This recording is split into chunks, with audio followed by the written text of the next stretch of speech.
வணக்கம் மக்களே. இப்போ ஃபாலோ அண்ட் சப்ஸ்கிரைப் பண்ணிட்டு பக்கத்தில் இருக்கிற பெல் ஐக்கானை கிளிக் பண்ணுங்க.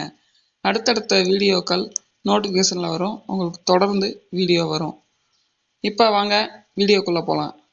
இது 22 ஏக்கருங்க, கரிசல் மண். இந்த காட்டில் பருத்தி, வாழை, தென்னை, கரும்பு இப்படி ஏகப்பட்ட விஷயம் இந்த இதில் செய்யலாம். இது இல்லாமல் மொத்தமாக இருக்குது அப்படின்றதுனால இந்த இடம் ஃபேக்ட்ரிக்கு, கோழி பண்ணை, மாட்டு பண்ணை இந்த மாதிரி இதுக்கு தகுந்த இடம். இந்த தென்னந்தோப்பு நம்ம இடத்துக்கு பக்கத்து இடத்துல இருக்குது. நல்ல தண்ணி வசதியோடு இருக்குது. அதனால தான் இது நல்ல செல்வ செழிப்போடு இருக்குது. நம்ம இடத்துலையும் இதே மாதிரி பண்ணலாம். ஒரு ஏக்கர் 22 லட்சம் சொல்கிறாங்க. இது ஃபைனல் கிடையவே கிடையாது. வாங்க குறைச்சி பேசிக்கலாம். நன்றி.